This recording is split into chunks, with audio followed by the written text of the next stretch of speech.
She was trembling beneath him, her breath catching in small gasps that had nothing to do with desire and everything to do with fear. Adrian Westfield, a man who had built empires with his bare hands, who had negotiated billion-dollar deals without a single tremor in his voice, found himself frozen above his new wife, watching a single tear slide down her porcelain cheek and disappear into the silk pillowcase. Her eyes were squeezed shut, her hands gripping the sheets so tightly her knuckles had turned white. And in that moment, surrounded by the dim golden light of his penthouse bedroom, he understood. Sophia wasn't just nervous. She was terrified, and she was completely, utterly untouched. The realization hit him like a physical blow, stealing the breath from his lungs.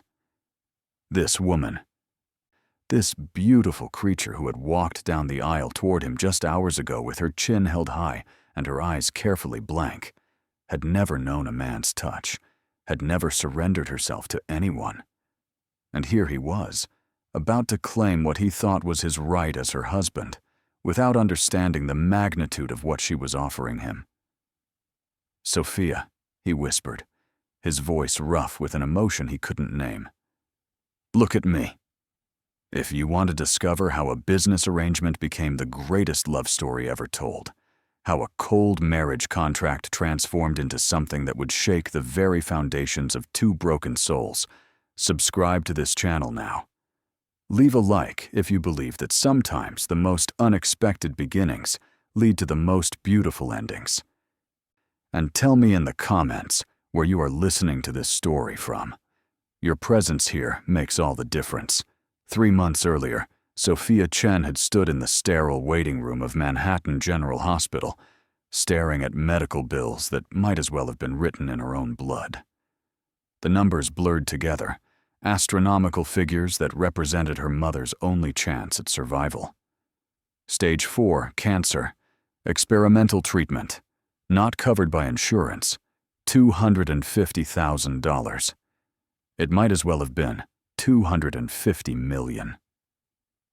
She was a 26-year-old elementary school teacher, living in a cramped studio apartment in Queens, working 2 jobs and still barely making rent. Where was she supposed to find $250,000? "Miss Chen?" The oncologist's voice was gentle, but Sophia could hear the unspoken urgency beneath it. "We really need to start treatment within the next 2 weeks if we want to have any chance of—" "I know," Sophia interrupted, her voice barely above a whisper. "I'm working on it." But she wasn't. She had no idea what she was going to do. She had already maxed out every credit card, had already asked every friend, every distant relative, had already looked into loans she would never qualify for. There was no miracle coming. Her mother was going to die, and Sophia was going to have to watch it happen, knowing that somewhere in the world the money existed that could save her. It just didn't exist for people like them. The rain had started again by the time she left the hospital, that cold October rain that seemed to seep into your bones and make you forget what warmth felt like. She didn't have an umbrella. She never did. She just pulled her thin jacket tighter around herself and started walking, barely noticing when she was soaked through, when her hair plastered itself against her face, when people rushed past her seeking shelter. She walked for hours, through neighborhoods that gradually transformed from the familiar streets of Queens to the gleaming towers of Manhattan, those monuments to wealth and power that seemed to mock her with their very existence. She found herself standing outside Westfield Tower, all 98 floors of steel and glass reaching toward a gray sky, and she felt something dark and bitter rise in her throat. Adrian Westfield. The name was everywhere. Real estate mogul, self-made billionaire, the man who had transformed the Manhattan skyline. At 35, he had everything. The money, the power, the respect. What did he know about standing in a hospital watching your mother waste away because you couldn't afford to save her? What did any of them know? These people who lived in the clouds while the rest of the world drowned below. Sophia Chen. The voice came from behind her, crisp and professional. She turned to find a woman in an immaculate gray suit, her dark hair pulled back in a severe bun, her expression carefully neutral. She held a black umbrella, though she made no move to share it. "I'm Margaret Lawson, personal assistant to Adrian Westfield. He'd like to speak with you." Sophia blinked, rain dripping from her eyelashes. "I think you have the wrong person. Your mother is Diane Chen, currently a patient at Manhattan General Hospital. Your father was Dr. Michael Chen, who passed away 7 years ago. You teach 3rd grade at PS 163 in Queens. You have student loans totaling $68,000 and credit card debt of $23,000. You're 3 months behind on rent." Margaret recited the facts with the efficiency of someone reading a grocery list. "Mr. Westfield would like to speak with you. Now, if possible." The office was everything Sophia had imagined, and nothing she had prepared for. Floor-to-ceiling windows offered a view of Manhattan that made her feel like she was floating above the world, looking down at the lives of ordinary people from some impossible height. The furnishings were elegant, but cold, all sharp lines and muted colors, everything designed to intimidate and impress. And then there was Adrian Westfield himself. He stood with his back to her, silhouetted against those enormous windows, and even from behind, she could sense the power that radiated from him like heat from a flame. When he turned, Sophia forgot how to breathe. The photographs didn't do him justice. They captured the sharp angles of his face, the ice-blue eyes, the dark hair that was just slightly too long to be truly corporate. But they couldn't capture the intensity of his gaze, the way he looked at her as if he could see straight through to her soul and was carefully cataloging everything he found there. They couldn't capture the controlled strength in the way he moved, like a predator who had learned to walk among prey without revealing his true nature. "Miss Chen," he said, and his voice was like dark velvet wrapped around steel. "Please, sit." Sophia remained standing, her wet shoes squeaking slightly on the polished hardwood floor, water dripping from her jacket onto what was, probably, an antique Persian rug. "I'd rather stand. I don't know why I'm here." "You're here because I asked you to be."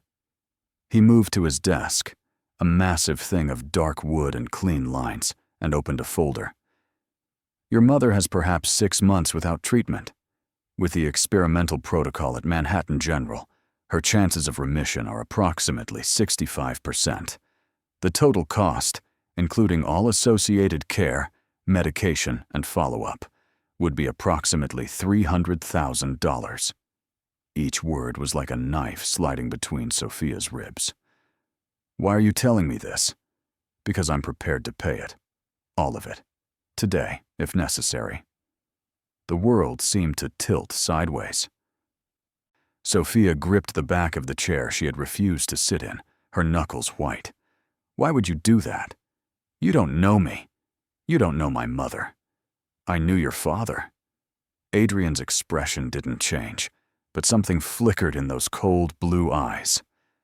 "Dr. Michael Chen saved my life when I was 17 years old. I had been in a car accident, major internal bleeding, multiple fractures. Every other surgeon said I wouldn't make it through the night. Your father operated for 14 hours straight and pulled me back from the edge of death. He never asked for payment, never sought recognition. He just did it because it was the right thing to do." Sophia felt tears burning at the back of her eyes, but she refused to let them fall.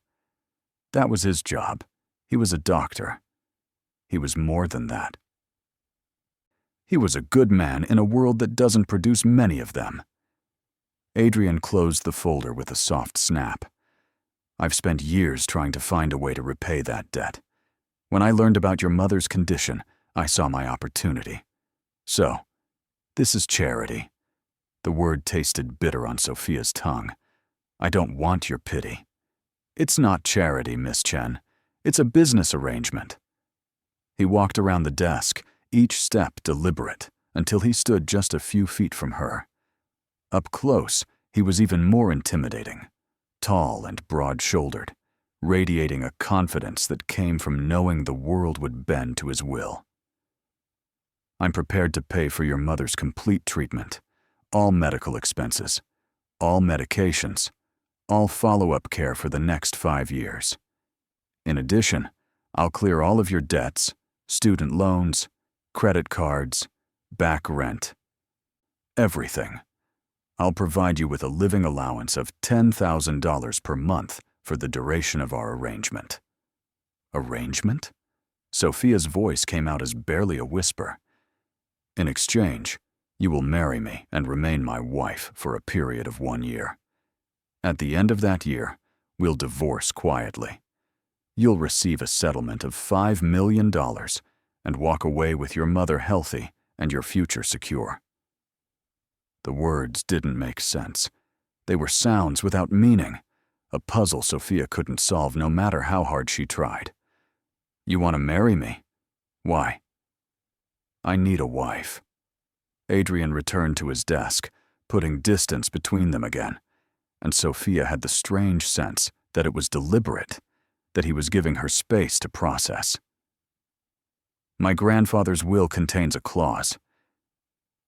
In order to maintain full control of Westfield Industries, I must be married before my 36th birthday. That's 6 weeks from now. I've avoided this obligation for years, but the board is pushing back. They want stability, respectability, a man who's settled down. So marry someone." Sophia gestured vaguely at the windows, at the city beyond. "You're a billionaire. Women must throw themselves at you." "They do. That's precisely the problem." For the first time, something that might have been humor touched his expression. "Anyone I marry from my own social circle would have expectations. They'd want the relationship to be real, or they'd use it as leverage for their own advancement. I need someone who understands this is purely transactional. Someone who won't develop inconvenient emotional attachments. And you think that's me? I think you're desperate enough to agree and smart enough to honor the terms." He said it without cruelty, just stating facts. "You're also unknown in my circles, which means the press won't dig too deeply. We'll present you as a whirlwind romance, love at first sight, all the usual fairy tale nonsense. 1 year of appearances, charity events, dinner parties. You'll live in my penthouse, play the role of devoted wife in public. In private, we maintain separate lives. At the end of 12 months, we divorce, citing irreconcilable differences. You walk away with enough money to secure your future. I maintain control of my company, and your mother lives." Sophia's mind was racing, trying to find the trap, the catch, the place where this offer would reveal itself as too good to be true. "And you expect nothing else from me? Just appearances?" Something shifted in Adrian's expression, a hardness entering his eyes. "I expect you to fulfill the basic requirements of the role. You'll wear my ring. You'll take my name. You'll share my home. Beyond that, I have no interest in forcing intimacy where none exists. I'm not a monster, Miss Chen. I'm simply a businessman making a practical arrangement. This isn't business. This is my life. Yes, it is. And right now, your life consists of watching your mother die while you drown in debt you'll never escape. I'm offering you a way out. The only way out, if we're being honest." He was right, and they both knew it. Sophia hated him for it, hated him for being right, for having so much power that he could simply buy his way out of his problems while she had to sell herself to save the person she loved most in the world. But she hated herself more for knowing she was going to say yes. 1 year, she said finally. 1 year, and then I'm free. 1 year, Adrian agreed. I'll have my lawyers draw up a contract. It will outline every detail, every obligation, every protection for both parties. You'll have time to review it with your own legal counsel. I can't afford legal counsel. I'll provide one. Someone independent. Someone who will represent your interests, not mine. He pulled out a business card, writing something on the back before handing it to her. This is my personal attorney, James Morrison. Tell him I sent you. He'll ensure the contract is fair. Sophia took the card with numb fingers. Everything was moving too fast, spinning out of control.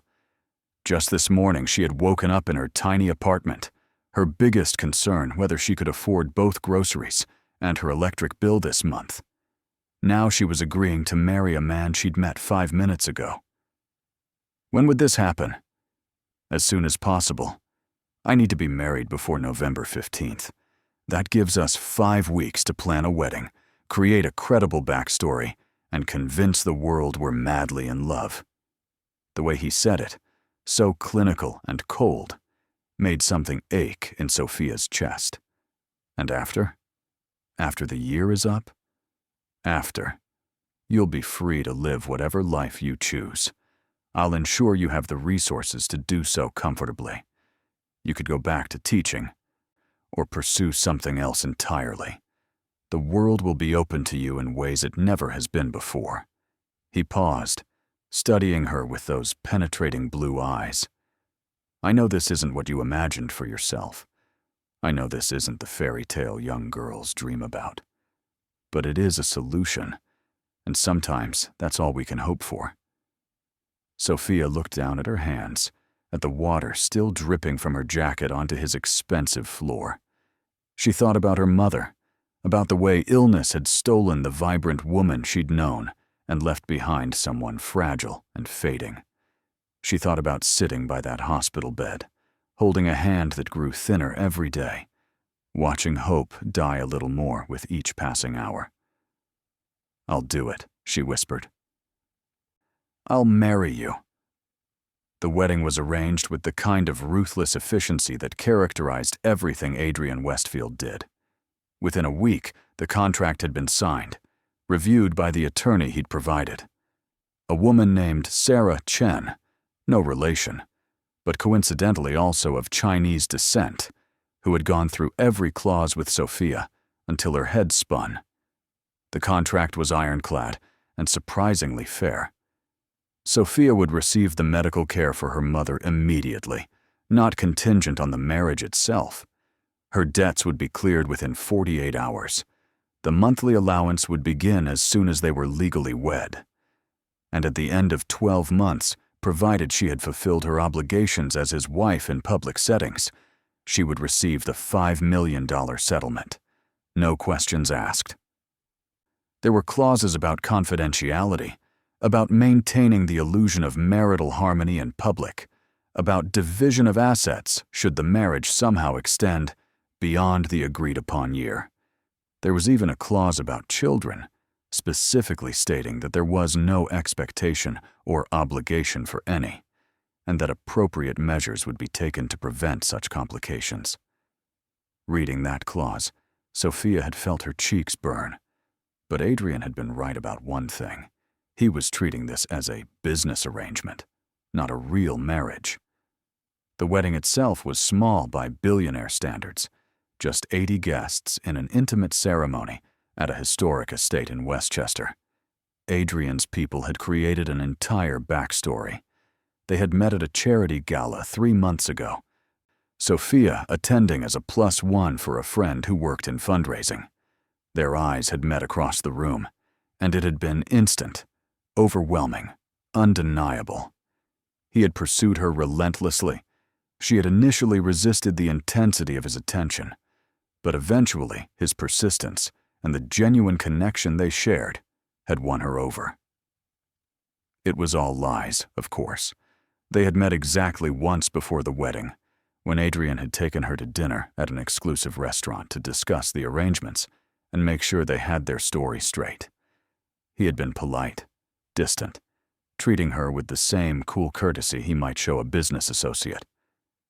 They had rehearsed the basics of their supposed relationship, the details they would need to keep consistent. Where they had their first kiss, the planetarium at the Museum of Natural History. What he had said when he proposed, that he couldn't imagine his life without her and didn't want to spend another day pretending he could. What her favorite thing about him was, the way he listened, really listened, as if her words mattered more than anything else in the world. All carefully constructed lies designed to sell their fairy tale to a world that desperately wanted to believe in it. Now, standing in a private room at the estate, staring at herself in a full-length mirror, Sophia barely recognized her own reflection. The wedding dress was a masterpiece, ivory silk that clung to her curves before flowing into a delicate train, hand-embroidered with tiny crystals that caught the light like scattered stars. Her dark hair had been swept up into an elegant twist, loose tendrils framing her face. Professional makeup artists had transformed her from a tired teacher into something that belonged in a magazine spread. She looked like a bride. She felt like a fraud. "You look beautiful." The voice came from the doorway, and Sophia turned to find Margaret Lawson, Adrian's assistant, watching her with an expression that might have been approval. In the 3 weeks since Sophia had agreed to this arrangement, Margaret had become her unexpected guide through this strange new world. "Thank you," Sophia said, smoothing down the front of her dress with trembling hands. "I feel like I'm playing dress-up." "You're not. This is real, even if the circumstances are unconventional." Margaret stepped into the room, closing the door behind her. "I know what you must think of all this. Of him. But Adrian Westfield is not a cruel man, Miss Chen. He's just a practical one. He's buying a wife. He's solving a problem, as are you." Margaret's expression softened slightly. "Your mother started her first round of treatment yesterday, didn't she? How is she doing?" Sophia felt tears prick at her eyes. "The doctors are optimistic. They say if she responds well to this initial phase, her chances are good. Really good. Then this arrangement has already achieved something worthwhile, hasn't it?" Margaret moved to adjust Sophia's veil, the delicate lace falling perfectly around her shoulders. "I've worked for Adrian for 12 years. I've seen him build an empire from nothing, watched him make decisions that affected thousands of lives. He's hard, yes, distant certainly, but he honors his commitments. If he's promised you a year and then freedom, that's exactly what you'll get. Why are you telling me this? Because I see the way you look at him when you think no one's watching, like he's a puzzle you're trying to solve, like maybe there's something more beneath that cold exterior." Margaret's hand rested briefly on Sophia's shoulder. "There might be, but don't count on it. Don't let yourself hope for something real from this arrangement. That way lies only heartbreak." Before Sophia could respond, there was a knock at the door. "It's time," someone called from the hallway. The ceremony itself passed in a blur. Sophia walked down an aisle lined with white roses and flickering candles, her hand resting on the arm of her Uncle Robert, her mother's brother, who had flown in from California and whose confused expression suggested he still couldn't quite believe this was happening. She saw her mother in the front row, thinner than she should be, but smiling with genuine joy, and Sophia felt her heart crack a little. Her mother thought this was real, thought her daughter had found love with a good man who would cherish her. The lies felt heavier than the dress. And then there was Adrian, waiting for her at the altar in a perfectly tailored tuxedo that emphasized his broad shoulders and lean frame. For a moment, as their eyes met, Sophia felt something flutter in her chest. He was undeniably handsome, devastating even, with those sharp features and ice-blue eyes. But it was the way he looked at her that made her breath catch. Not with love. She wasn't naive enough to expect that. But with something that might have been respect, an acknowledgement that they were in this together, partners in an elaborate deception. The vows were traditional, borrowed from centuries of marriages that had presumably meant something. Adrian's voice was steady as he promised to love and cherish her, to honor and protect her, in sickness and in health, for richer or poorer, till death do them part. Sophia wondered if anyone else could hear the lie beneath the beautiful words. When it came time for the kiss, Adrian's hands were gentle as they cupped her face. His lips touched hers with a softness that surprised her, a brief pressure that sent an unexpected shock of warmth through her body. It lasted only seconds, but when he pulled away, Sophia saw something flicker in his eyes. Surprise, maybe. Or recognition of the same unwanted spark she had felt. Then it was gone, and they were turning to face the guests as the officiant declared them husband and wife. And everyone was applauding and smiling as if they had just witnessed something magical instead of a business transaction dressed up in silk and roses. The reception was held in the estate's grand ballroom, all soaring ceilings and crystal chandeliers. Sophia moved through it like a ghost, smiling and accepting congratulations from people she'd never met before and would probably never see again. Adrian stayed close to her side, playing his role perfectly. His hand rested on the small of her back when they walked together. He laughed at her attempts at small talk with his business associates. He gazed at her with an expression that could almost be mistaken for affection by anyone who didn't know better. "You're doing well," he murmured in her ear during their first dance. His hand warm against her waist as they swayed to some classical piece Sophia didn't recognize. "Thank you. So are you." She kept her eyes focused on his shoulder, unable to meet his gaze. "Does it get easier? The lying? I don't know. I've never done this before." There was something almost like amusement in his voice. "Despite what you might think, I don't make a habit of entering into fake marriages. So, I'm special. You're necessary." The correction was gentle but firm. "There's a difference." They danced in silence for a moment, and Sophia found herself acutely aware of every point where their bodies touched. The heat of his palm through the silk of her dress, the solid strength of his shoulder beneath her hand, the way they fit together with an ease that shouldn't exist between two strangers playing at intimacy. "Your mother looks happy," Adrian observed, and Sophia followed his gaze to where her mother sat at one of the nearby tables, chatting animatedly with Sophia's aunt. The treatment had already brought some color back to her cheeks, a spark of life to her eyes that had been missing for months. "She is. She thinks this is real." Sophia felt guilt twist in her stomach. "She thinks I'm married for love. Maybe that's a kindness. Let her have this joy. Built on lies? Built on hope? Sometimes that's all we have." The words were quieter than his usual clipped tone, and Sophia looked up to find him watching her mother with an expression she couldn't quite read. "Did you love your mother?" The question was out before she could stop it, too personal for the careful distance they'd maintained. Adrian's jaw tightened, almost imperceptibly. "She died when I was 8. Cancer, actually. Different kind than your mother's, but just as aggressive. My father had all the money in the world, but it didn't matter. Some things can't be bought. I'm sorry. Don't be. It was a long time ago."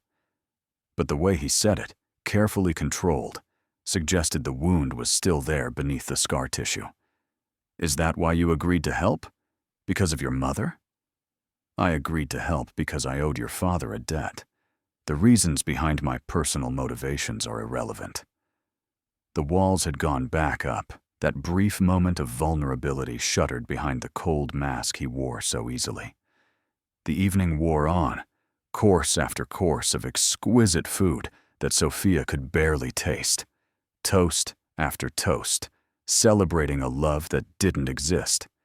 She smiled until her face ached, laughed at jokes she didn't find funny, accepted well wishes from strangers who seemed genuinely moved by the romance of it all. The teacher and the billionaire, they whispered, like something out of a movie. If they only knew. It was nearly midnight when Adrian leaned close to her, his breath warm against her ear. It's time. We need to leave soon if we want to maintain the illusion. They had discussed this, the wedding night expectations. Adrian owned a penthouse in Manhattan where they would live for the duration of their arrangement. Tonight, they would go there together, but he had made it clear she would have her own room, her own space. The marriage would be one in name only. Okay, Sophia whispered back, and tried to ignore the way her heart had started racing. The goodbyes took another 30 minutes. Hugs and kisses and promises to visit soon. Sophia's mother held her tight, tears streaming down her face. "I'm so happy for you, baby," she whispered. "He's going to take such good care of you. I can see it in his eyes when he looks at you." Sophia held her mother and said nothing, because what could she say? That those looks were calculated, practiced, part of an elaborate performance? That the man her mother thought would cherish her daughter had made it very clear this was nothing more than a business arrangement? "I love you, Mom," she said instead, and at least that was true. The ride to the penthouse was quiet, just the two of them in the back of a sleek black car with a driver who maintained a professional silence. Sophia stared out the window, watching the city lights blur past, and tried not to think about what came next. The penthouse occupied the top 3 floors of a building in Tribeca, all floor-to-ceiling windows and clean, modern lines. Adrian gave her a brief tour, pointing out the kitchen she probably wouldn't use since he employed a private chef, the home gym, the library, the multiple living spaces. Everything was beautiful and cold, like living inside a carefully curated magazine spread. "Your room is here," he said finally, opening a door to reveal a bedroom that was larger than Sophia's entire previous apartment. A massive bed with crisp white linens dominated the space, and French doors opened onto a private terrace with views of the Hudson River. "The closet has been stocked with clothes in your size. If you need anything else, just let Margaret know." "Where's your room?" The question came out smaller than she'd intended. "Down the hall. Far enough to give you privacy."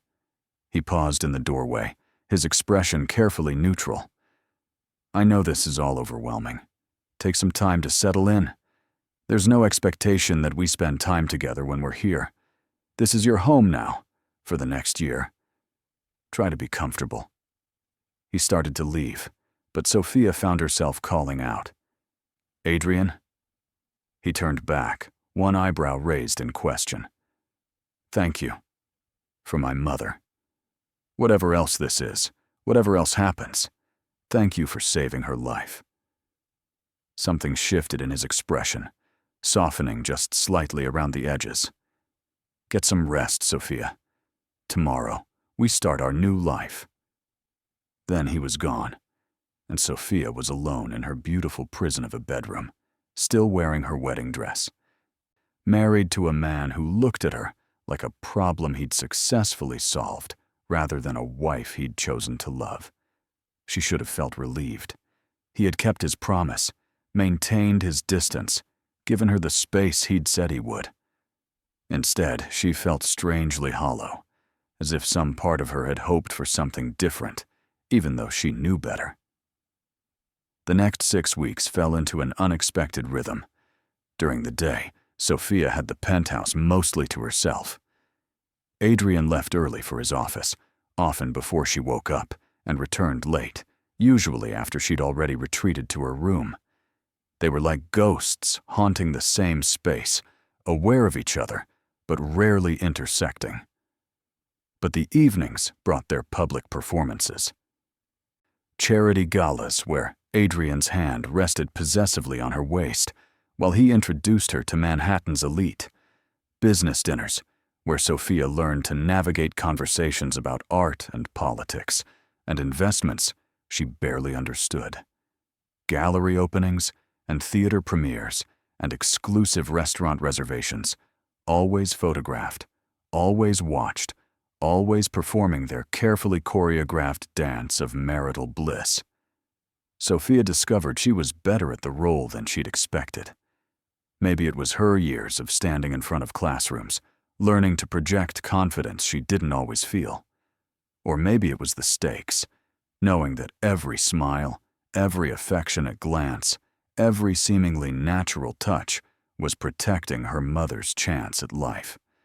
Whatever the reason, she played the devoted wife with a skill that sometimes surprised even herself. What surprised her more was Adrian.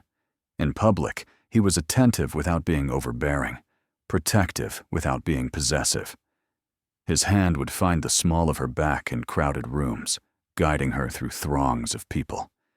He remembered details she mentioned in passing, surprising her days later by referencing them in conversation. He made her laugh with dry observations about the ridiculous social rituals they had to endure together.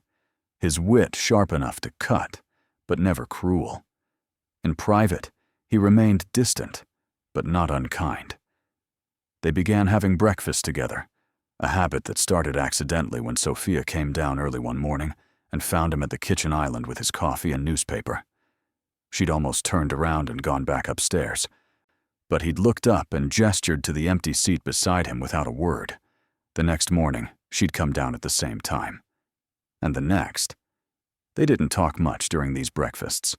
Adrian read his paper or responded to emails while Sophia sipped her coffee and occasionally scrolled through her phone. But there was something comfortable about the silence, a quiet acknowledgement that they shared this space, even if they shared little else. It was during one of these silent breakfasts, about 5 weeks into their marriage, that everything began to shift. Sophia was reading an email from her mother's oncologist, tears streaming silently down her face when she became aware of Adrian watching her. "What's wrong?" His voice was sharp, almost urgent. "Is it your mother? Has something happened?" No, she's..." Sophia looked up, wiping at her tears with the back of her hand. "She's responding to treatment. Better than they hoped. The tumors are shrinking. They're saying she might actually beat this." The relief in his expression was immediate and genuine, and it did something strange to Sophia's heart. "That's wonderful news. Why are you crying?" "Because I'm grateful. Because this is working. Because you kept your promise." She laughed through her tears, aware of how ridiculous she must look. "I'm sorry. I'm usually more composed than this. Don't apologize." Adrian stood, crossing the distance between them and doing something he'd never done before in private. He reached out and gently wiped a tear from her cheek with his thumb, the gesture so tender it made her breath catch. "You're allowed to feel relief, to feel joy. You've been carrying this weight for a long time." His hand lingered on her face for just a moment too long, and Sophia saw something flicker in his eyes. The same something she'd seen when he kissed her at their wedding. Recognition. Awareness. The acknowledgement of an attraction neither of them had asked for, and neither wanted to complicate their arrangement. He stepped back quickly, clearing his throat. "I have a business trip next week, Dubai for 4 days. You'll need to come with me." "Why?" "No one will see us there." "The board members will. I'm meeting with potential investors, people I need to convince that I'm a stable, committed family man. Having my wife by my side reinforces that image." He returned to his seat, but the casual distance they'd maintained felt different now, charged with something new. "Besides, you've never traveled internationally, have you? Consider it a benefit of the arrangement." Dubai was overwhelming in ways Sophia hadn't anticipated. The wealth was everywhere, shameless and excessive, glittering towers rising from desert sand, luxury cars that cost more than most people earned in a lifetime, hotels that looked like palaces from fantasy novels. Their suite at the Burj Al Arab took up an entire floor, all gold accents and dramatic views, so opulent it felt almost obscene. But what surprised Sophia most wasn't the extravagance. It was Adrian. Away from New York, from the familiar rhythms of their carefully maintained distance, something had shifted between them. He still attended his business meetings during the day, leaving her to explore the hotel or relax by the private pool. But the evenings were different.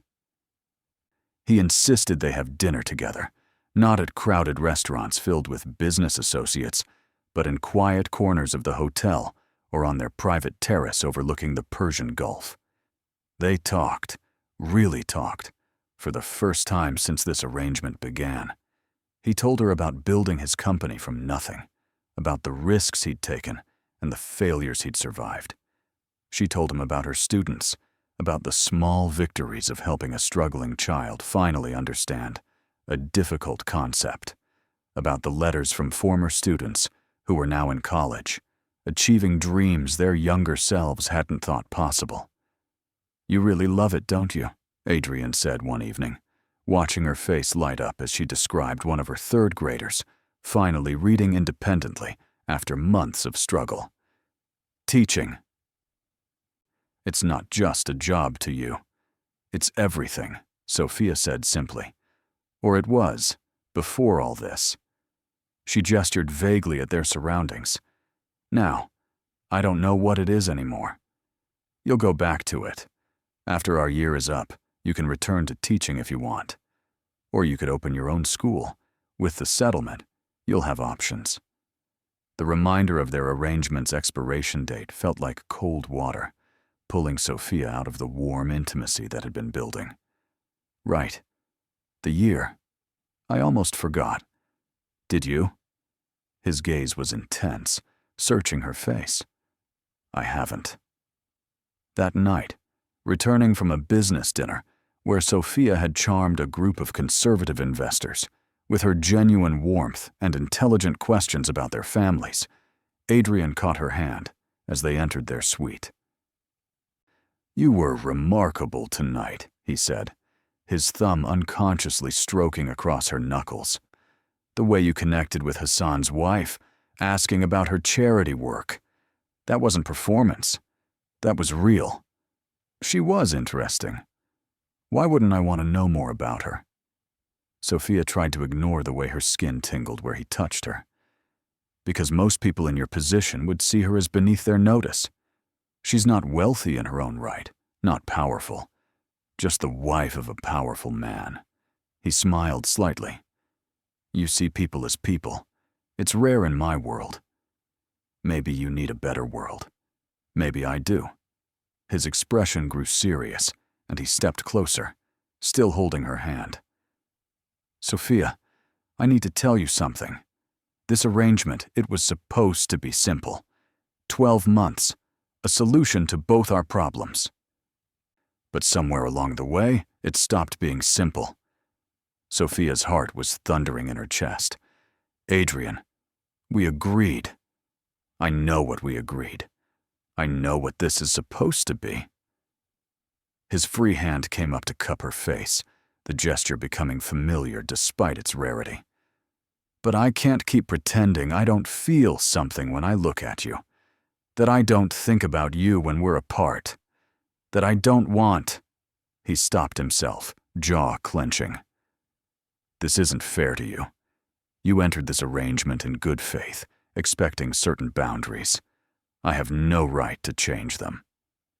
Sophia should have stepped back, should have reminded him of their contract, their agreement, all the very good reasons why this was a terrible idea. Instead, she found herself leaning into his touch. "What if the boundaries are changing for both of us?" His eyes darkened, pupils dilating. "Sophia, I think about you too," she whispered. "I tell myself I shouldn't, that this is just business, that in 6 months I'll walk away and never see you again. But then you smile at something I say, or you touch my back in that way you do at parties, or you look at me like you're looking at me right now, and I forget all the very sensible reasons why this is a bad idea. It is a bad idea, he said, but he was leaning closer, his breath warm against her lips. Terrible, complicated, potentially disastrous for both of us. I know. We should maintain our original agreement. Keep this professional. We should. Sophia. Her name on his lips was a prayer and a question and a surrender all at once. She answered by closing the last few inches between them, pressing her lips to his. The kiss was nothing like their chaste wedding kiss. This was heat and hunger, and months of unacknowledged tension finally finding release. Adrian's arms came around her, pulling her against him with a desperation that matched her own. Sophia's hands tangled in his hair as the kiss deepened, as all the careful distance they'd maintained shattered like glass. He walked her backward until her legs hit the edge of the couch, and they fell together in a tangle of limbs and breathless gasps. "Tell me to stop," Adrian murmured against her lips, even as his hand slid up her sides, leaving trails of fire. "Tell me this is a mistake, and I'll walk away right now." "Don't stop," Sophia breathed, and felt him shudder against her. They made it to the bedroom, shedding clothes between kisses. Hands exploring skin that had been forbidden territory until this moment. Adrian was reverent in his touch, mapping every curve of her body, as if memorizing something precious.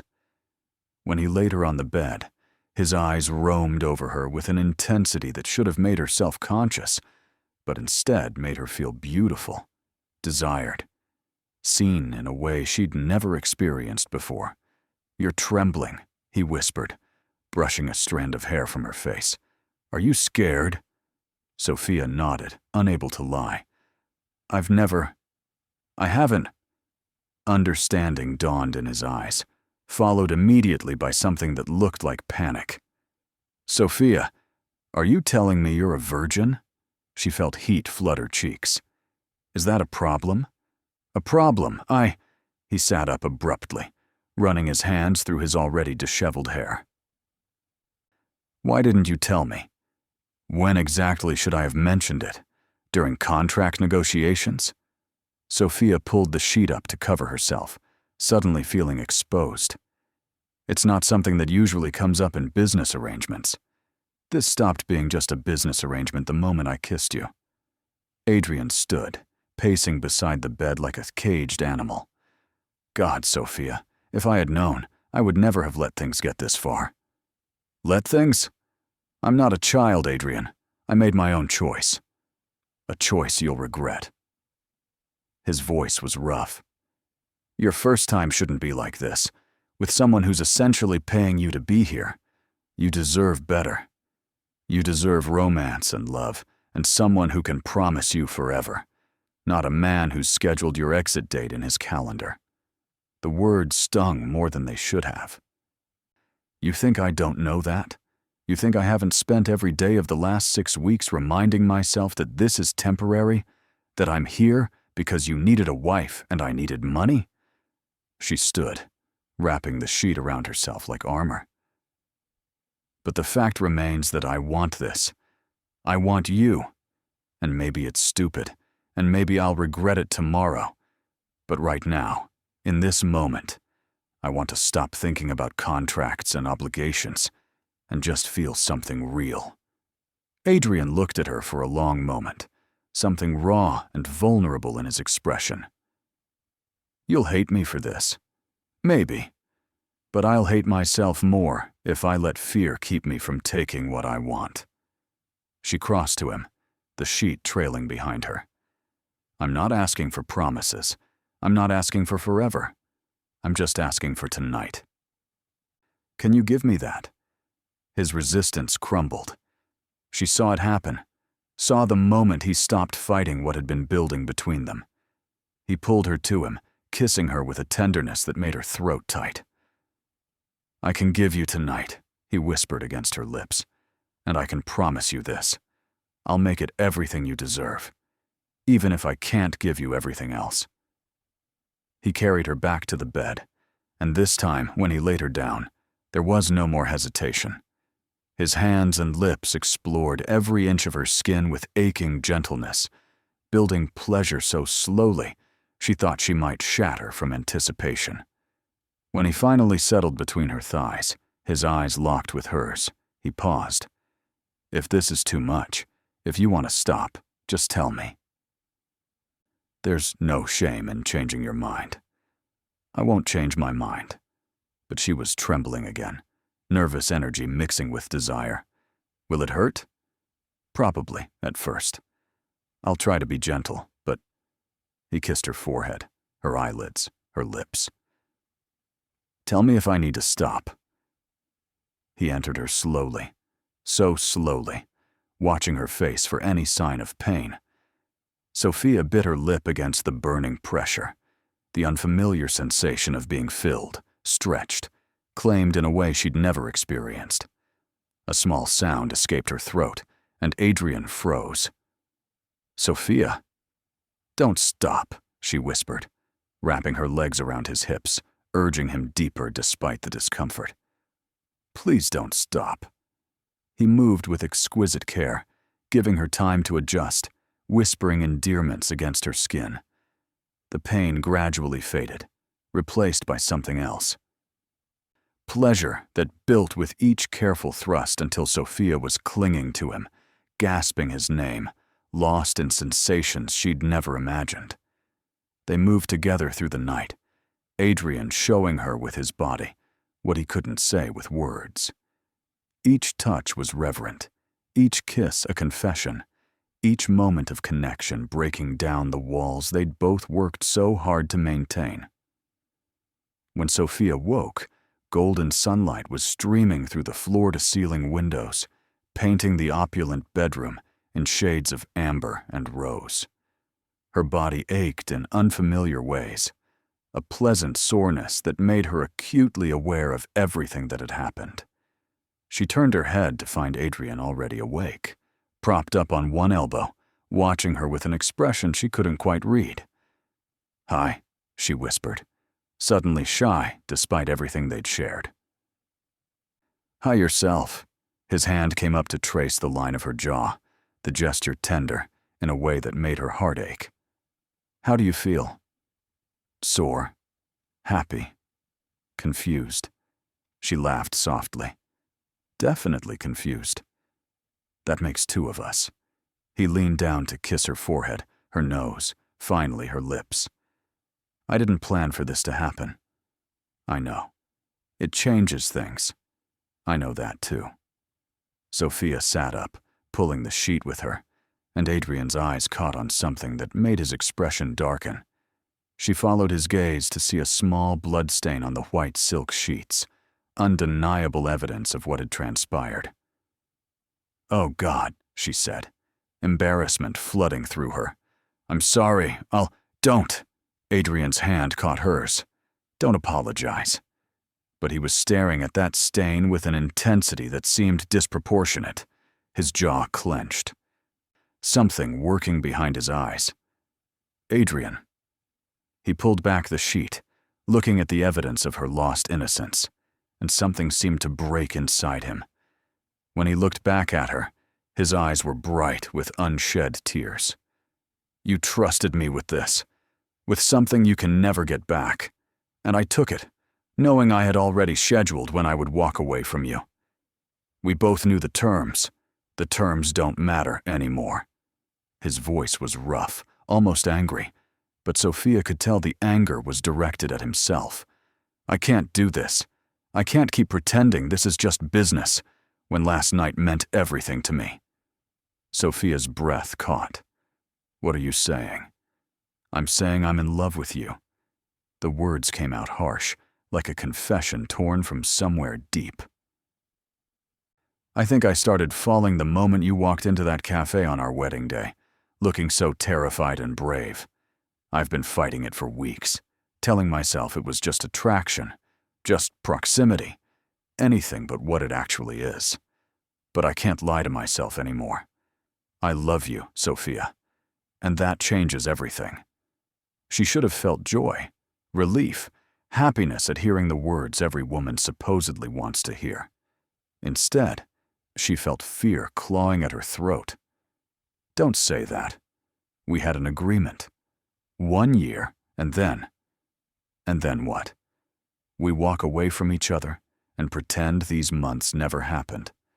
Pretend I don't know the sound you make when you're falling asleep. Pretend you haven't made me laugh more in 6 weeks than I have in the last 6 years. Pretend last night was just sex when we both know it was so much more. He was right, and that terrified her. I can't, she whispered. Can't what?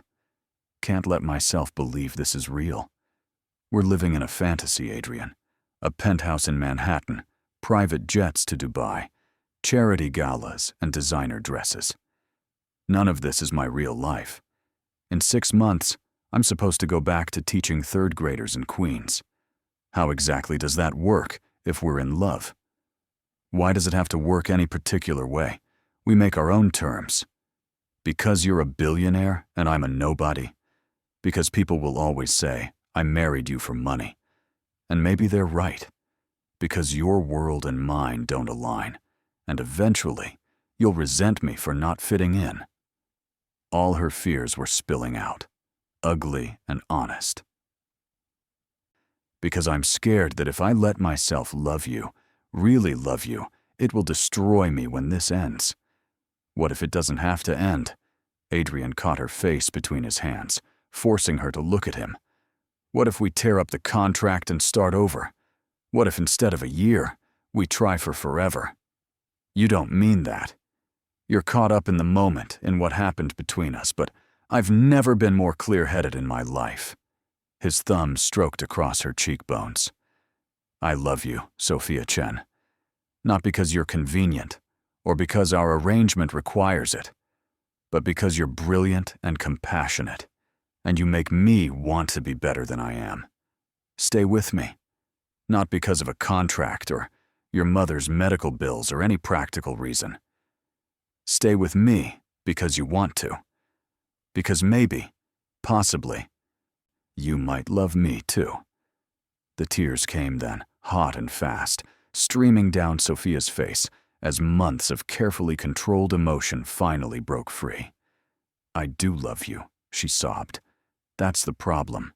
I love you so much it terrifies me. Because what happens when you realize I'm just an elementary school teacher who doesn't know the difference between a Monet and a Manet? When you get tired of explaining your world to me?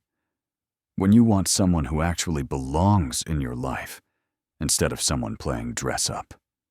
You think I care about art knowledge? About whether you know which fork to use at formal dinners? Adrian pulled her into his arms, holding her as she cried against his chest. You want to know what I see when I look at you?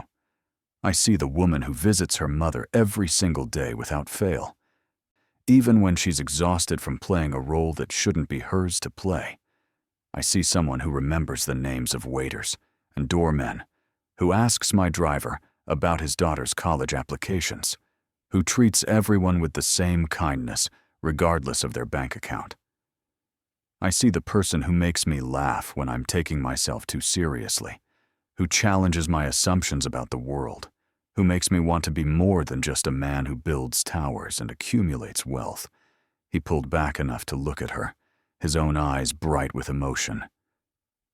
I spent years building the perfect life, the perfect apartment, the perfect company, the perfect image.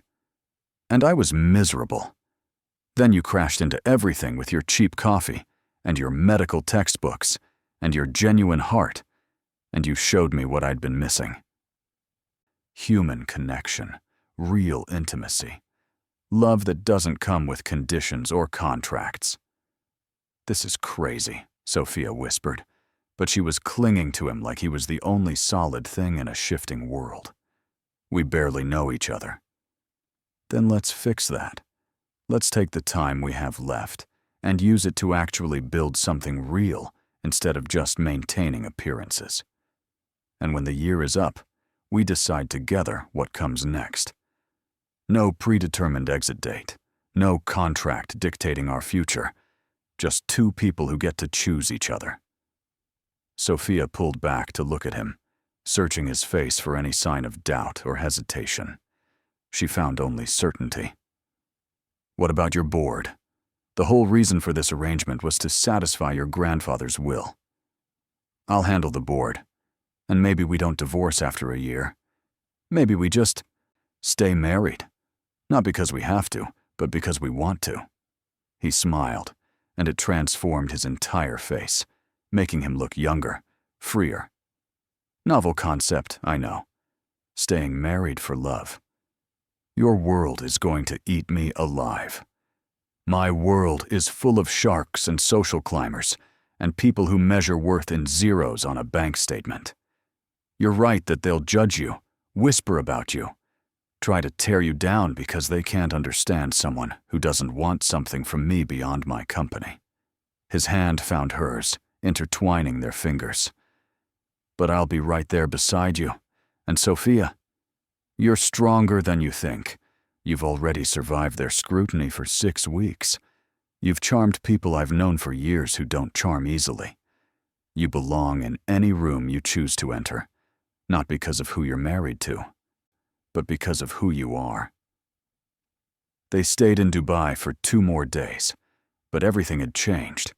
They held hands walking through the gold souk, laughing when Adrian insisted on buying her an absurdly expensive bracelet she would never have chosen for herself. They had dinner at a tiny restaurant far from the tourist areas, where the food was incredible and no one recognized Adrian's face. They talked for hours on their private terrace, sharing stories from their childhoods, their dreams, their fears. On their last night, Adrian took her to the beach at sunset. The sky was painted in impossible shades of orange and pink, the warm Gulf water lapping at their bare feet as they walked along the shore. I have something for you, he said, stopping to pull a small box from his pocket. Sophia's heart lurched. Adrian, we're already married. You don't need to. This isn't about need. He opened the box to reveal a ring, different from the enormous diamond he'd given her at their wedding. This was simpler, more delicate, a single sapphire surrounded by small diamonds. The first ring was for appearances. This one is for you, because I choose you, not because a contract requires it, but because I can't imagine my life without you in it. Sophia looked at the ring, then at Adrian's face, and felt something settle in her chest. This was real, messy and complicated, and built on a foundation of lies, maybe, but real nonetheless. Will you marry me? He asked softly. Again, but this time for the right reasons? We're already married, you ridiculous man. But she was laughing through her tears as he slid the ring onto her finger beside the first one. I know. But I wanted to ask anyway. Wanted you to have the choice I didn't give you before. Returning to New York felt different. The penthouse was the same, still beautiful and cold and perfectly maintained. But now, when Adrian came home from work, he sought her out. They had dinner together every night, talking about their days, arguing good-naturedly about everything from politics to the best pizza in Manhattan. They fell asleep in the same bed, Sophia's head on his chest, his arms wrapped around her like he was afraid she might disappear if he let go. The shift in their relationship didn't go unnoticed. Margaret raised an eyebrow when she saw them arrive at the office together one morning, Sophia having insisted on seeing where Adrian spent most of his days. So we're abandoning the pretense of separate lives? She asked dryly. We are, Adrian confirmed, his hand resting comfortably on Sophia's lower back. The arrangement has evolved. I can see that. Margaret's expression softened almost imperceptibly. Good. You both seem happier. They were. Sophia had never imagined she could be this happy. She returned to visiting her mother, who was responding so well to treatment that her doctors were cautiously optimistic about long-term remission. But now, when Sophia talked about her life, she didn't have to lie. The love was real. The marriage was becoming real. The future felt possible in a way it hadn't before. "He's good to you?" her mother asked one afternoon, studying Sophia's face with a mother's careful attention. "He is, Mom. Better than I knew to hope for. I knew it from the beginning. I could see it in his eyes at the wedding." Maria Chen smiled. "The way he looked at you, like you were the only thing in the world that mattered. That's not something you can fake." Sophia thought about that wedding day, about standing at an altar next to a stranger, promising a lifetime to someone she barely knew. Her mother was wrong. It had been fake then. But somehow, impossibly, it had become real. 3 months after Dubai, Adrian took Sophia to meet his father. Charles Westfield lived in the estate in Connecticut, all old money and older grudges. The man who opened the door was in his 70s but still imposing, with the same ice-blue eyes as his son, and a hardness that suggested those eyes had never looked at the world with warmth. "So you're the teacher," he said, looking Sophia up and down with obvious disapproval. "Yes, sir." "Sophia Chen." She offered her hand, which he ignored. "My son has made many questionable business decisions over the years, but marrying someone from your background might be the most foolish yet." Adrian's hand tightened on Sophia's, but she squeezed back, a silent message that she could handle this. "With respect, Mr. Westfield, I would argue that the most foolish decision your son ever made was waiting so long to prioritize his personal happiness over business obligations. Happiness is a luxury for people who can afford to be soft." Charles turned to Adrian. "I assume this infatuation will run its course, and you'll handle the divorce quietly when the time comes?" "There won't be a divorce."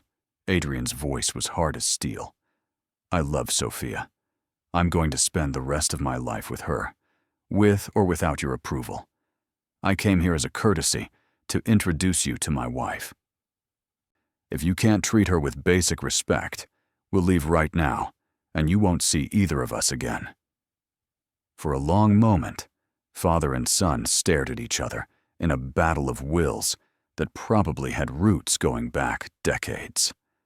Finally, Charles looked away. "Your mother would have liked her," he said quietly. "She always said you needed someone who would challenge you, who wouldn't be intimidated by the Westfield name. It was the closest thing to approval they would get, and they all knew it." In the car driving back to Manhattan, Sophia rested her head on Adrian's shoulder. "Your father is terrifying." "He is. He's also lonely and bitter and convinced that the only thing that matters is legacy and power." Adrian pressed a kiss to the top of her head. "I spent years trying to earn his approval, building the company bigger and better, proving I could be the son he wanted. But it was never enough. It took meeting you to realize I don't need his approval. I just need to build a life that makes me happy." "Are you happy?" "More than I've ever been, terrifyingly so." His arm tightened around her. "Sometimes I wake up afraid this is all a dream, that I'll open my eyes and you'll be gone. I'm not going anywhere. Promise?" "Promise." The 1-year anniversary of their wedding approached faster than Sophia had imagined possible. Technically, their contract was coming to an end. Adrian brought it up one evening as they sat on their terrace, watching the sun set over the Hudson River. "Our contract expires in 2 weeks, he said, his fingers intertwined with hers. "I know." Sophia had been trying not to think about it, about the fact that, legally, she could walk away now with everything he'd promised. $5 million, her mother's health secured, freedom to live whatever life she chose. Do you want to renegotiate the terms? He was trying to keep his voice light, but she could hear the tension beneath it. I was thinking we could tear up the contract entirely. Sophia turned to look at him. I don't want to be married to you because of a legal document. I want to be married to you because I choose you. Every day. For the rest of my life. Relief and joy flooded Adrian's expression. He pulled her into his lap, kissing her with a thoroughness that made her forget about contracts and anniversaries and everything except the feel of his arms around her. I love you, he whispered against her lips. I love you so much it terrifies me. Good. That makes two of us. Later that night, Adrian did something Sophia never expected. He got down on one knee beside their bed, where almost a year ago he had discovered her innocence and realized he was in love with her. Sophia Chen Westfield, he began, and she could see his hands trembling slightly. A year ago, I asked you to marry me for all the wrong reasons, because I needed a solution to a problem, because a contract required it, because I was too afraid to believe in something as messy and illogical as love. He took her hand, his thumb brushing over the 2 rings she now wore. But somewhere along the way, you became my best friend, my partner, the person I want to share every victory and every failure with. You taught me that a life measured in achievements and acquisitions is meaningless compared to a life measured in moments of genuine connection. In laughter over breakfast, in quiet evenings, reading beside each other. In being truly seen by another human being and loved anyway. Tears were streaming down Sophia's face. You showed me what it means to be brave, not the kind of brave that builds empires or risks millions on a business deal, but the kind of brave that lets someone see your vulnerabilities and trusts them not to use those vulnerabilities as weapons. The kind of brave that chooses love even when logic says to protect yourself. He pulled out a 3rd ring, this one even simpler than the 2nd. A plain gold band, elegant in its simplicity. So I'm asking you again, not because any contract requires it, not because I need you for appearances or business or any practical reason. I'm asking because I choose you, because I want to wake up beside you for the rest of my life, because you make me better than I ever thought I could be. His voice broke slightly. Sophia, will you stay married to me? Will you choose me the way I choose you? Will you build a life with me that has nothing to do with obligations or arrangements and everything to do with love? Sophia dropped to her knees in front of him, framing his face with her hands. Yes, 1,000 times yes. Not because you saved my mother, although I'll be grateful for that for the rest of my life. Not because you gave me a life I never dreamed possible, although that's a gift I'll never take for granted, but because you're the best man I know. Because you make me laugh when I take myself too seriously. Because you look at me like I'm the most important person in your world, and you make me believe it. She kissed him through their shared tears. Because I love you. Just you. Exactly as you are. Adrian slid the 3rd ring onto her finger, joining the other 2. 3 symbols of 3 different commitments. The first for appearances. The second for choice. The third for forever. They held each other on the floor of their bedroom, the same room where their story had truly begun, where fear had transformed into trust, where a business arrangement had become the greatest love either of them had ever known. What do we do now? Sophia asked eventually. Now? Now we live. Adrian pulled back to look at her, his eyes bright with love and possibility. We build the life we want instead of the life we thought we should have. You go back to teaching if that's what makes you happy. We have loud, chaotic dinners with your family instead of stiff, formal events. We travel to places that aren't on anyone's list of required destinations. We make mistakes and forgive each other and choose each other every single day. That sounds perfect. It won't always be easy. We're still from different worlds in many ways.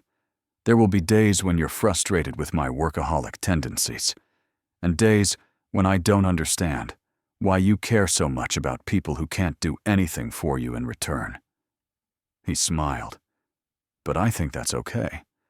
I think maybe the best relationships aren't the ones where everything is easy, but the ones where both people are willing to do the hard work of really seeing each other." Sophia thought about the scared woman who had stood in a hospital, drowning in medical bills and despair, who had made a desperate bargain with a stranger. She thought about walking down an aisle toward a man whose face she barely knew, promising him a lifetime while planning her exit. She thought about all the moments between then and now, the slow transformation of obligation into affection, affection into attraction, attraction into the kind of love that changes everything. "You know what the best part is?" she said softly. "What?" "We get to fall in love with each other all over again, every day, for the rest of our lives." Adrian kissed her then, slow and deep and full of promise. Outside, Manhattan glittered in the darkness. Millions of lives being lived, millions of stories unfolding. But in that penthouse bedroom, two people who had started as strangers held each other tight and chose love over fear, connection over isolation, forever over temporary. Sometimes the greatest love stories begin with the most unlikely circumstances: a desperate bargain, a cold contract. Two people who agreed to marry for all the wrong reasons and discovered the rightest thing either of them had ever done.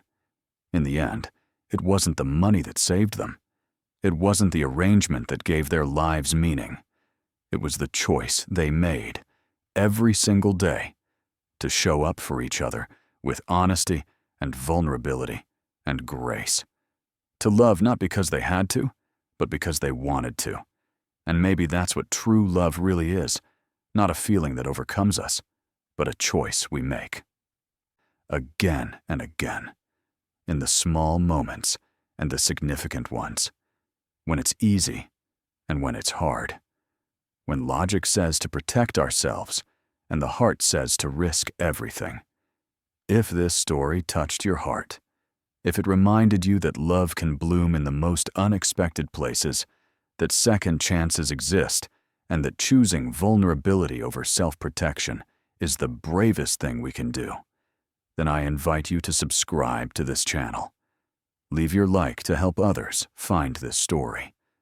Become a member for early access to future narratives that celebrate the messy, beautiful complexity of human connection.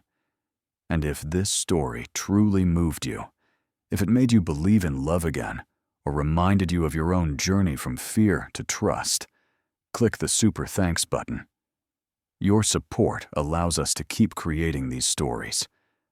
These reminders that we all deserve to be chosen, to be seen, to be loved for exactly who we are. Tell me in the comments, have you ever taken a leap of faith on love? Have you ever chosen vulnerability when everything in you screamed to protect your heart? Where are you listening to this story from, and what spoke to you most? Your presence here, your willingness to spend these moments with Sophia and Adrian, matters more than you know. Until next time, may you have the courage to choose love, even when it's terrifying, especially when it's terrifying